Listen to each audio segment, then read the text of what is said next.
இவருடைய திரைப்படத்தை முதல் திரைப்படத்தை ஊரில் இருக்கும்போது பார்த்தவன் நான். அப்புறம் இவருடைய வெற்றியை பார்த்தவன் நான். இவர் இதே இந்த ஆப்போசிட்டில் இருக்கிற காவேரி ஸ்ட்ரீட்டில் வந்து நானும் பாலாவும் தங்கியிருக்கும்போது வருவார். அப்போ நான் ஒரு உதவிக்கிணறு ஓரமாக நின்றுட்டுருப்பேன். நான் அப்படியே அப்படி ஒரு பார்வை பார்த்துட்டு போவார். பார்க்குறதுக்கு தான் பெரிய சண்டியர் மாதிரி இருப்பார். ஆனால் அப்படிலாம் கிடையாது, ரொம்ப சாஃப்டாக நான். ஆனால் லுக்கு மட்டும் அந்த கிராஸ் பாயிண்டில் கையை விடுறது மட்டும் எப்போயுமே அப்போ இருந்து இப்போ வரைக்கும் அப்படியே தான் வச்சுருப்பார். ஒரு நம்ம சரி பெரிய டேரக்டர் 2 டேரக்டர் பேசுகிறாங்க, நான் வெளியே நின்று தம்மு போட்டு ஒரு ஓரமாக நின்றுட்டுருப்பேன். அவர் கேட்பார், என்ன ஒரு ஆள் அப்படியே நின்றுட்டே இருக்காப்புல அப்படிம்பார்.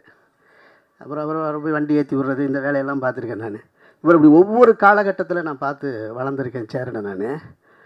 அப்போ இவங்களோட சேர்த்து இன்றைக்கி நிப்பாட்டுற இடம் இருக்குது இல்லையா, அதுக்கு காரணம் வந்து நம்ம வேலை செஞ்ச இயக்குநர்கள் தான். அதனால் அங்கே என்ன குறை இருந்தாலும் அது ஒரு தகப்பன் தன்னுடைய பிள்ளையை தேர்த்துவதற்காக செய்கிற முயற்சியாக தான் நான் பார்க்குறேன். நான் அப்படி தான் நானும் பார்க்குறேன். அப்படி தான் அவருடைய உதவி இயக்குநர்களும் பார்த்துருப்பாங்கன்னு நினைக்கிறேன்.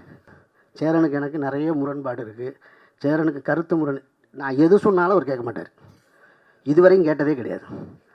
ஆனாலும் நான் அவரை பற்றி கண்டுக்கவே மாட்டேன். நான் சொல்லிக்கிட்டே இருப்பேன், அவர் கேட்க மாட்டார்.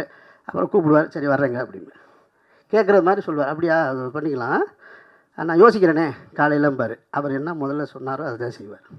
நான் அதை பற்றி கவலைப்படுறதே இல்லை. நானும் அவரோட உறவை அப்படியே தான் வச்சுருக்கேன். நான் அந்த கலைஞன் இன்னும் பல சாதனைகள் பெறணும் அப்படின்றது தான் என்னுடைய ஆசை. சேரன் வெற்றி அடைஞ்சால் நான் சினிமாவில் இன்னொரு இயக்குனருடைய வெற்றி அடையணும்னு, பணத்தாலையும் புகழாலையும் வெற்றி அடையணும்னு எப்பயுமே யோசிச்சுட்டு இருக்க ஒரே இயக்குனர் சேரன் மட்டும்தான். சேரன் எப்பயுமே ஜெயிக்கணும்னு நான் நினச்சிக்கிட்டே இருப்பேன். நான் அவர் எனக்கு என்ன செய்கிறாருன்றதெல்லாம் முக்கியம் இல்லை. அவர் வந்து எனக்கு இப்போ அவங்க அசிஸ்டன்ட் சொல்கிற மாதிரி சொல்லணும்னா கிண்டலுக்கு சொல்கிறாரு, அவர் எந்த நல்லது நமக்கு செய்ய மாட்டார் அப்படின்னு சொல்லலாம். அவர்கிட்ட ஒரு அன்பு இருக்குது. அது எல்லாத்தையும் மறந்துடுவார். எல்லாத்தையும் மறந்துட்டு எவ்வளோ பெரிய சண்டை போட்டோம், எவ்வளவு இது பண்ணோன்றதெல்லாம் மறந்துட்டு ஒன்றுமே நடக்காத போல் கூப்பிடுவார். எங்கே இருக்கீங்க, வாங்க போகலாம் அப்படின்னு கேட்பார். அதனால தான் உமாபதி சொன்னது, உண்மையிலே அன்பாக இருக்காரா இல்லையா, நம்ம அன்புன்னு நம்பிக்கிற வேண்டியதுதான் நம்ம அப்படின்னு.